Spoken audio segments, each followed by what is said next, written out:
ശാന്തി 21/3/26 പ്രഭാതമുരളി ബാബ്ദാദ മധുബൻ. ബാബു പറയുന്നു, മധുരമായ കുട്ടികളെ, ശ്രീമദ് അനുസരിച്ച് മംഗളകാരിയാകണം.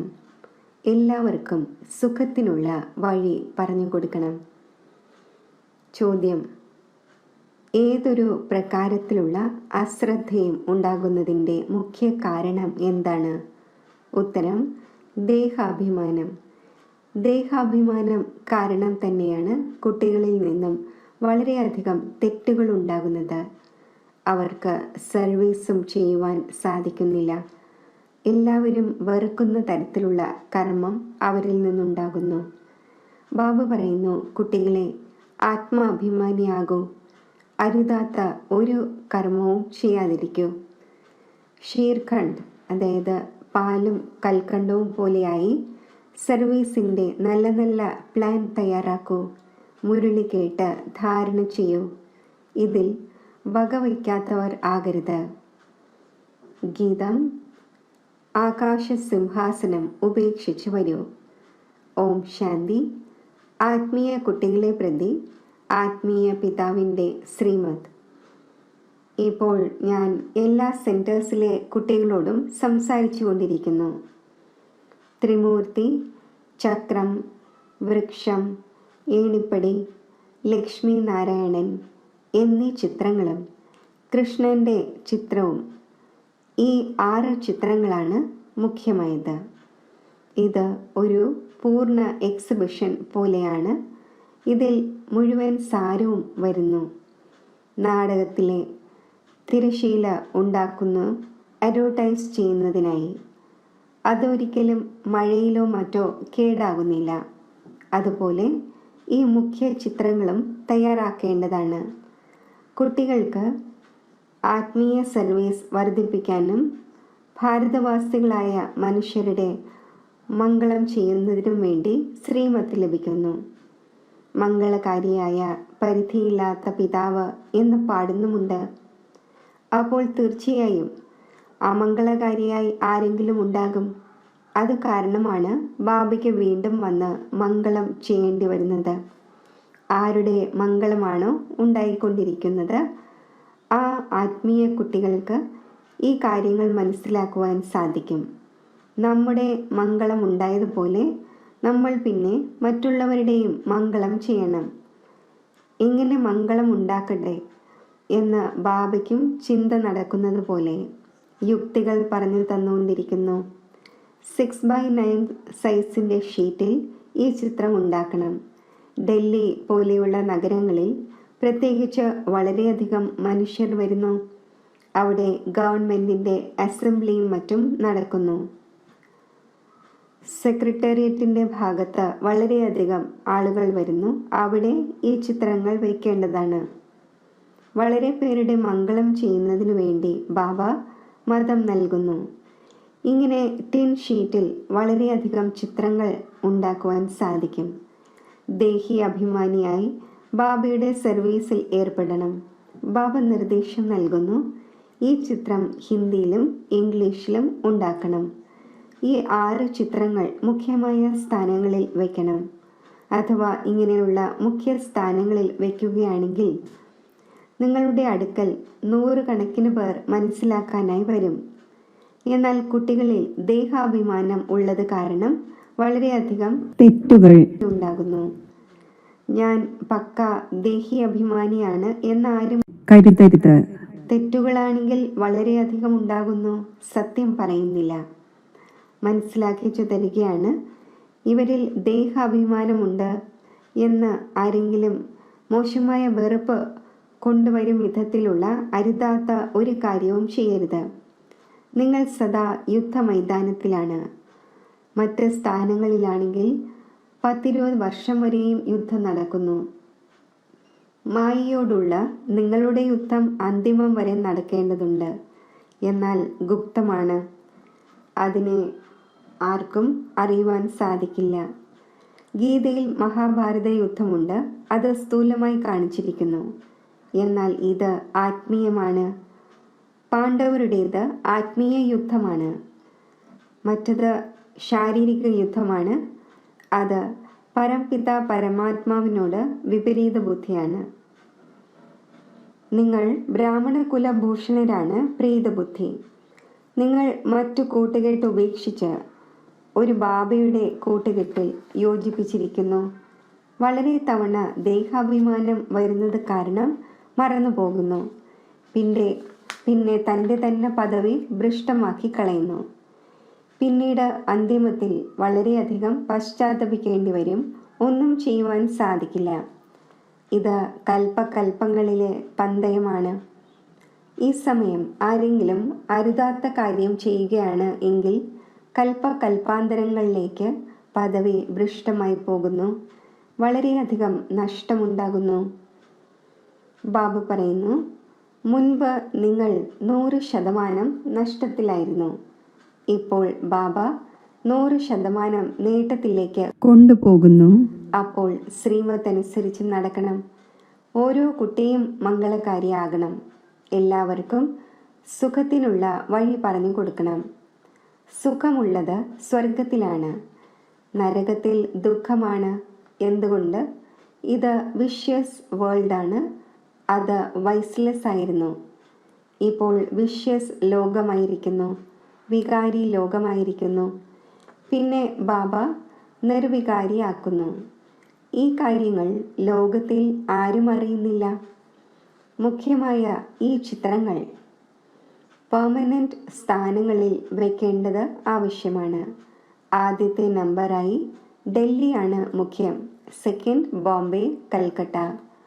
ആർക്കെങ്കിലും ഓർഡർ നൽകുകയാണെങ്കിൽ ഷീറ്റിൽ ഉണ്ടാക്കുവാൻ സാധിക്കും. ആഗ്രയിൽ ചുറ്റിക്കറങ്ങുന്നതിനായി വളരെ പേർ പോകുന്നു. കുട്ടികൾ സർവീസ് വളരെ നല്ല രീതിയിൽ ചെയ്തുകൊണ്ടിരിക്കുന്നു. ഇനിയും ചില കർത്തവ്യങ്ങൾ ചെയ്തു കാണിക്കണം. ഈ ചിത്രം ഉണ്ടാക്കുന്നതിന് ഒരു പ്രയാസവുമില്ല. കേവലം എക്സ്പീരിയൻസ്, അനുഭവമാണ് വേണ്ടത്. നല്ലതും വലുതുമായ ചിത്രം വേണം. ആർക്കും ദൂരെ നിന്ന് പോലും വായിക്കുവാൻ സാധിക്കണം.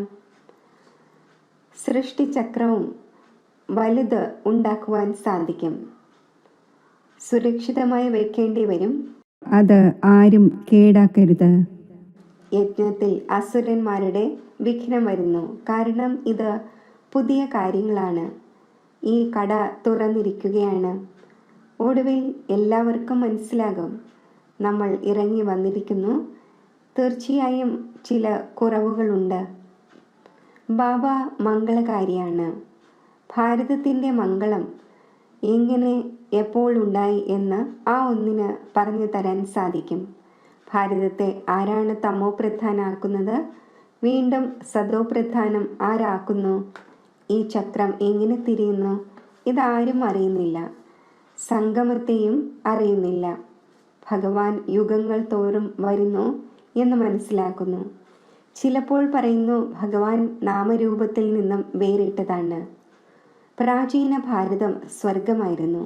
ക്രൈസ്റ്റിന് 3000 വർഷങ്ങൾക്ക് മുമ്പ് ദേവതമാരുടെ രാജ്യമുണ്ടായിരുന്നു എന്ന് പറയുകയും ചെയ്യുന്നു. പിന്നെ കൽപ്പത്തിൻ്റെ ആയുസ് നീണ്ടതാക്കുകയും ചെയ്തു. അപ്പോൾ കുട്ടികൾക്ക് ദേഹി അഭിമാനിയാകാനുള്ള വലിയ പ്രയത്നം ചെയ്യണം. പകുതി കൽപ്പം സത്യയുഗത്തിലും ത്രേതായിലും നിങ്ങൾ ആത്മാഭിമാനിയായിരുന്നു. എന്നാൽ പരമാത്മാ അഭിമാനി ആയിരുന്നില്ല. ഇവിടെയാണെങ്കിൽ വീണ്ടും നിങ്ങൾ ദേഹാഭിമാനി ആയിരിക്കുന്നു.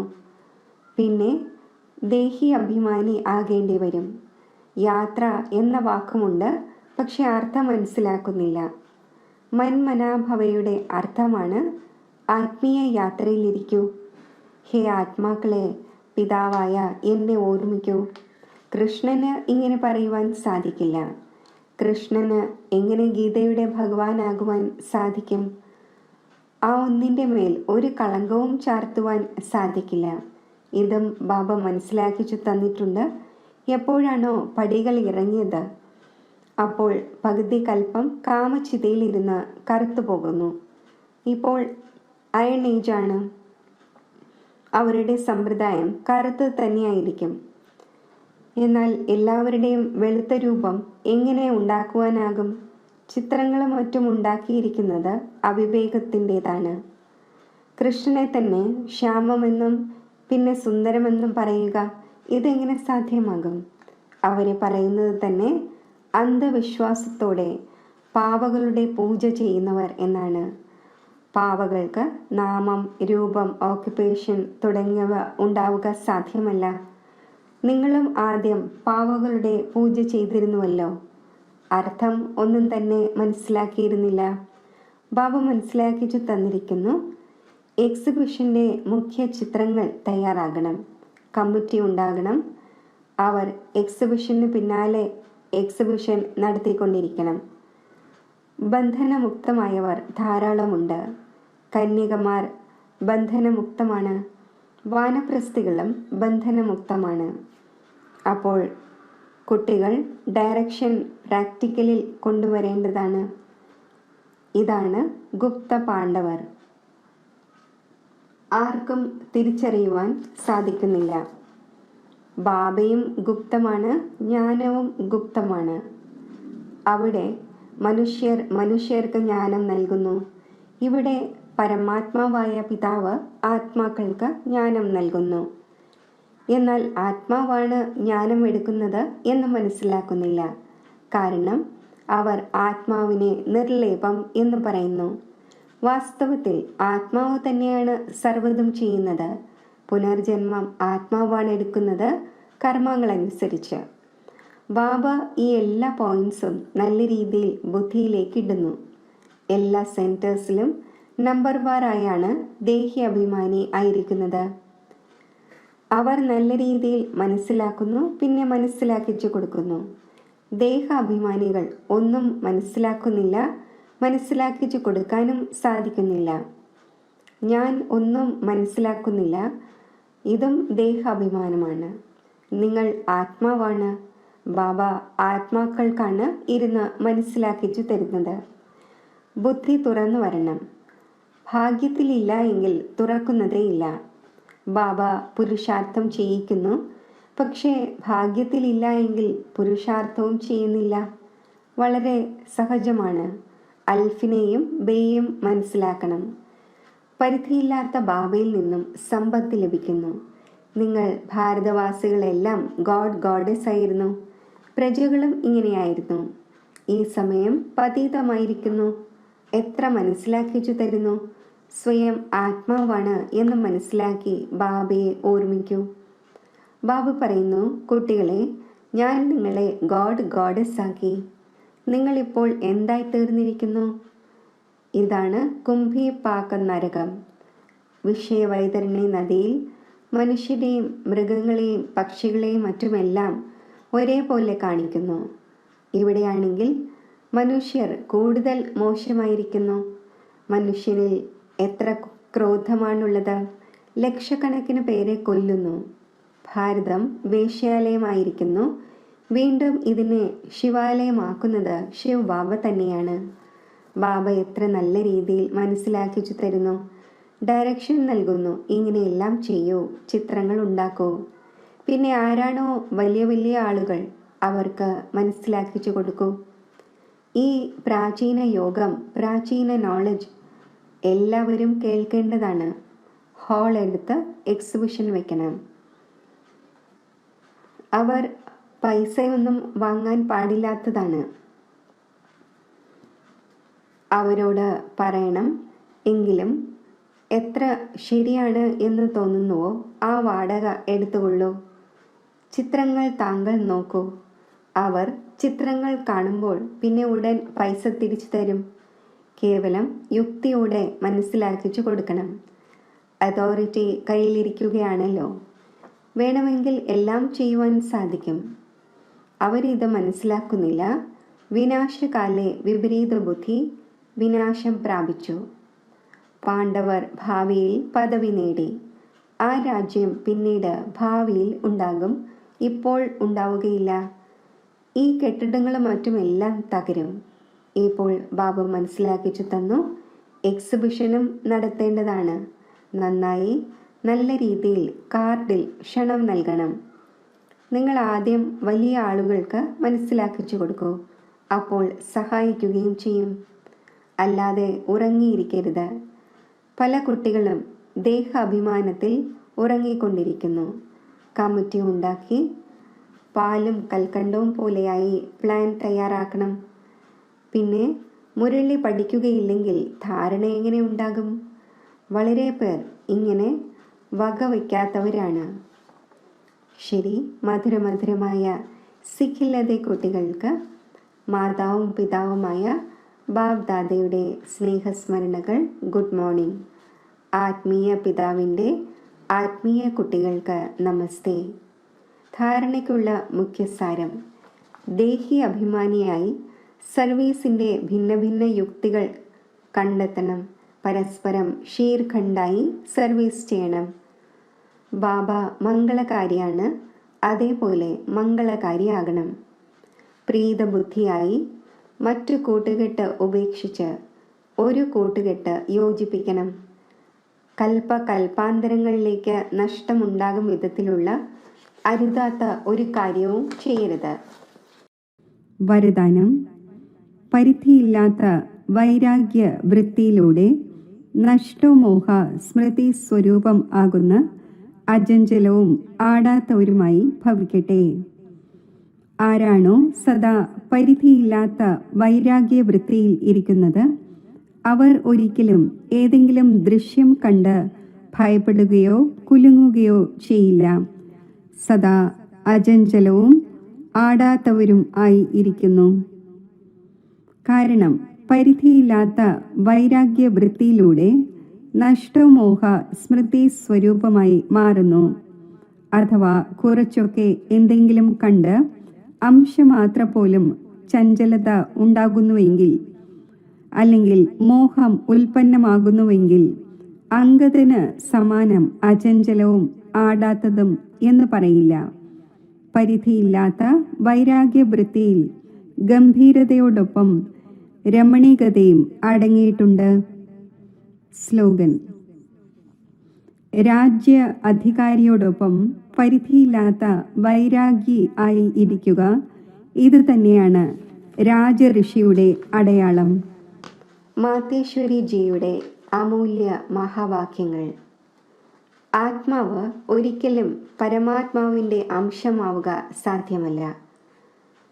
നമ്മൾ ആത്മാക്കൾ പരമാത്മാവിൻ്റെ അംശമാണ് എന്ന് വളരെ മനുഷ്യർ മനസ്സിലാക്കുന്നു. അംശമെന്ന് പറയുന്നത് കഷ്ണത്തെയാണ്. ഒരു വശത്ത് പറയുന്നു പരമാത്മാവ് അനാദിയാണ്, അവിനാശിയാണ് എന്ന്. അങ്ങനെയുള്ള അവിനാശിയായ പരമാത്മാവിനെ കഷ്ണത്തിലേക്ക് എങ്ങനെ കൊണ്ടുവരുന്നു? ഇപ്പോൾ പരമാത്മാവ് കഷ്ണമാവുക എന്നത് എങ്ങനെ സാധ്യമാണ്? ആത്മാവ് അജർ അമരാണ്, ജര ബാധിക്കാത്തതും അമരനുമാണ്. അപ്പോൾ തീർച്ചയായും ആത്മാവിന് ജന്മം നൽകുന്ന ഒന്നും അമരമായിരിക്കും. ഇങ്ങനെയുള്ള അമരമായ പരമാത്മാവിനെ കഷ്ണത്തിലേക്ക് കൊണ്ടുവരിക എന്നാൽ പരമാത്മാവിനെ വിനാശി എന്ന് പറയുന്നത് പോലെയാണ്. എന്നാൽ നമ്മൾക്കറിയാം, നമ്മൾ ആത്മാക്കൾ പരമാത്മാവിൻ്റെ സന്താനമാണ്. നമ്മൾ ആ ഒന്നിൻ്റെ വംശത്തിലുള്ളവരാണ്, അതായത് കുട്ടികളാണ്. അത് പിന്നെ എങ്ങനെ അംശമാകും? അതിനാൽ പരമാത്മാവിൻ്റെ മഹാവാക്യമാണ്: കുട്ടികളെ, ഞാൻ സ്വയം ഇമ്മോർട്ടലാണ്, ജ്വലിക്കുന്ന ജ്യോതിയാണ്. ഞാൻ ദീപനാളമാണ്, ഞാൻ ഒരിക്കലും അണയുന്നില്ല. എല്ലാ മനുഷ്യ ആത്മാക്കളുടെയും ദീപം ജ്വലിക്കുകയും ചെയ്യുന്നു, അണയുകയും ചെയ്യുന്നു. അതിനെയെല്ലാം ജ്വലിപ്പിക്കുന്നവൻ ഞാനാണ്. കാരണം ലൈറ്റും മൈറ്റും നൽകുന്നവൻ ഞാനാണ്. പിന്നെ പരമാത്മാവിൻ്റെ ലൈറ്റും ആത്മാവിൻ്റെ ലൈറ്റും തമ്മിൽ തീർച്ചയായും വ്യത്യാസമുണ്ട് എന്നത് തീർച്ചയാണ്. ബൾബുള്ളതിൽ ചിലത് കൂടുതൽ പവർ ഉള്ളതായിരിക്കും, ചിലതിന് പവർ കുറവായിരിക്കും. അതുപോലെ ആത്മാവിലും ചിലത് കൂടുതൽ പവർ ഉള്ളതാണ്, ചിലത് പവർ കുറഞ്ഞതാണ്. ബാക്കി പരമാത്മാവിൻ്റെ പവർ ആരിൽ നിന്നും കുറവോ കൂടുതലോ ആകുന്നില്ല.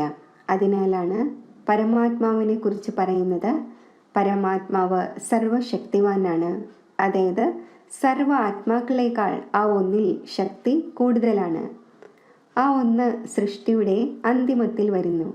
അഥവാ ആരെങ്കിലും പരമാത്മാവ് സൃഷ്ടിയുടെ ഇടയിൽ വരുന്നു, അതായത് യുഗങ്ങൾ തോറും വരുന്നു എന്ന് മനസ്സിലാക്കുകയാണെങ്കിൽ പരമാത്മാവ് മധ്യത്തിലാണ് വന്നത് എന്ന് വിചാരിക്കൂ.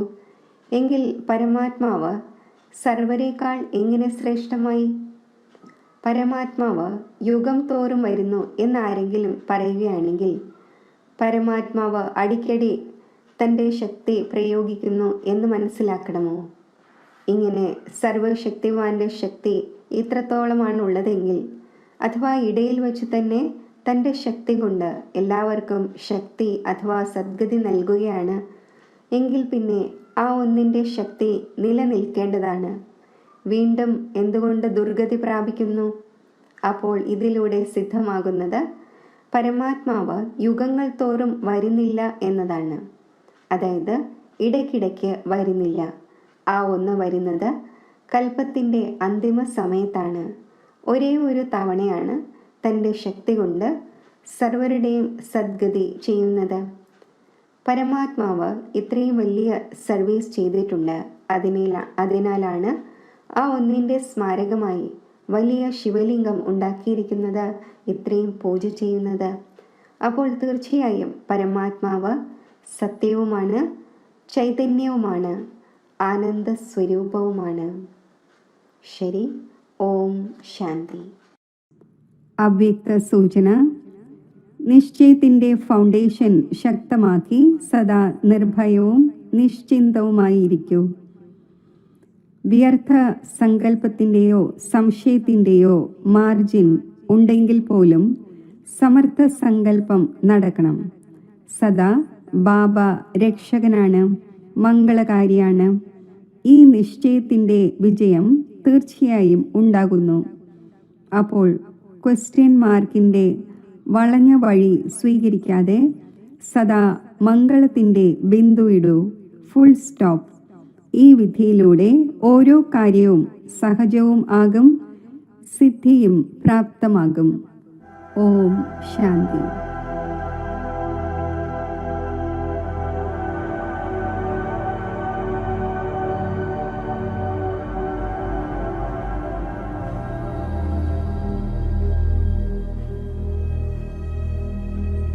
മനസ്സിലെ സങ്കല്പങ്ങളെ ഞാൻ നിരീക്ഷിക്കുന്നു.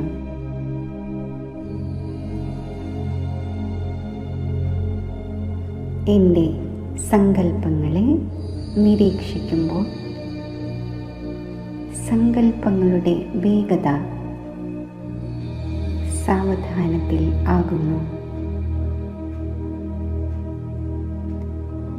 സദ്വിവേകത്തെ ഉണർത്തി സൂക്ഷ്മമായ മനോവിഷമങ്ങൾക്കും പിരിമുറുക്കങ്ങൾക്കും വിട നൽകി അവയിൽ നിന്നും എൻ്റെ മനസ്സിനെ ഞാൻ സ്വതന്ത്രമാക്കുന്നു.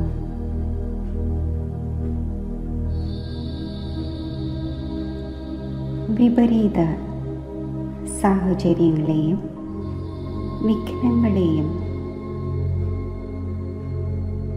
അതിജീവിക്കുവാനുള്ള ശക്തി എന്നിലുണ്ട്. ഞാൻ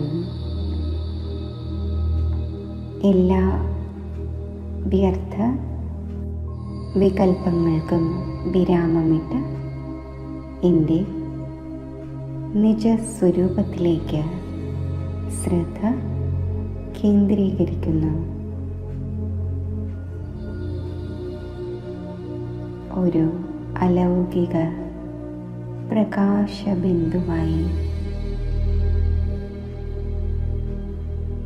അമരമായ ആത്മാവാണ് ഞാൻ. ഈ ആത്മസ്മൃതിയിൽ സ്ഥിതി ചെയ്യുമ്പോൾ ശാന്തിയാകുന്ന എൻ്റെ നൈസർഗിക ഗുണം ഞാൻ അനുഭവിക്കുന്നു.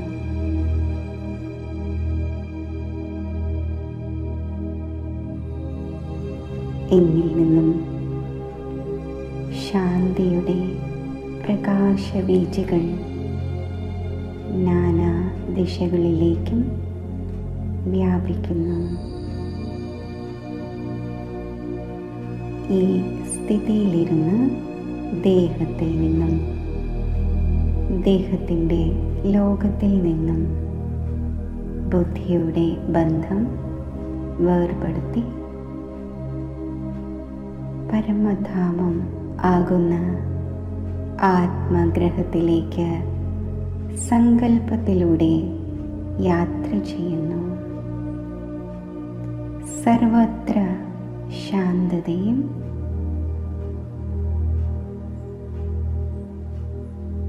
സ്വീറ്റ് സൈലൻസും നിറഞ്ഞ ഈ ലോകത്തിൽ ഞാൻ സ്വതന്ത്രമാണ്, ഭാരരഹിതമാണ്, ശാന്ത സ്വരൂപമാണ്.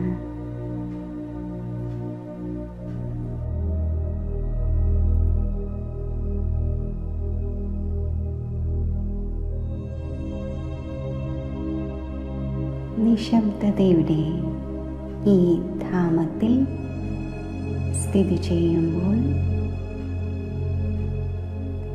ശാന്തിയുടെ സ്പന്ദനങ്ങൾ എനിക്ക് അനുഭവപ്പെടുന്നു.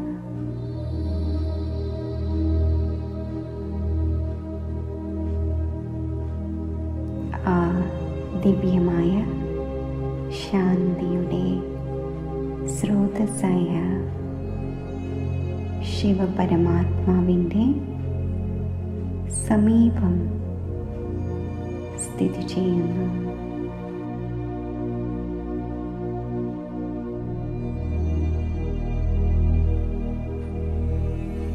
ശാന്തി സാഗരനും സർവശക്തിവാനും ജ്ഞാനസൂര്യനുമായ പരമാത്മാവിൻ്റെ ഈ ശ്രേഷ്ഠ സംഘത്തിൽ സ്ഥിതി ചെയ്യുമ്പോൾ ശാന്തിയുടെയും ശക്തിയുടെയും ആത്മീയ ഊർജം എന്നിൽ നിറയുന്നു. പരമാത്മാവിൽ നിന്നും പ്രസരിക്കുന്ന ശക്തിശാലി സ്പന്ദനങ്ങൾ മനസ്സിനെയും ബുദ്ധിയെയും പ്രകാശമാനമാക്കുന്നു.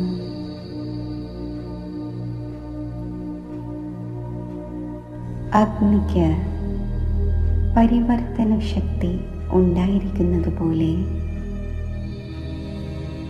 ഈ പരമാത്മാ പ്രകാശം എന്നിലെ പരിമിതമായ വ്യക്തിത്വ ഭാവങ്ങളെ സമാപ്തമാക്കി അപരിമിതമായ അലൗകിക വ്യക്തിത്വം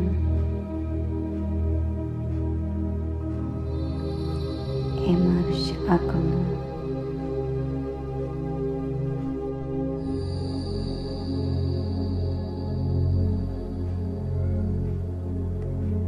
ശാന്തിയുടെയും ശക്തിയുടെയും അലൗകിക ഈശ്വരീയ അനുഭവങ്ങളാൽ സമ്പന്നമായി ഞാൻ സ്മൃതിയുടെ ശക്തിയിലൂടെ സാകാര ദേഹത്തിലേക്ക് മടങ്ങി വരുന്നു. എന്നിൽ നിന്നും ശാന്തിയുടെയും ശക്തിയുടെയും ശ്രേഷ്ഠ തരംഗങ്ങൾ നാനാ ദിശകളിലേക്കും വ്യാപിക്കുന്നു. ഈ തരംഗങ്ങൾ അന്തരീക്ഷത്തെ, വായുമണ്ഡലത്തെ ശക്തിശാലിയും ശാന്തവുമാക്കി മാറ്റുന്നു.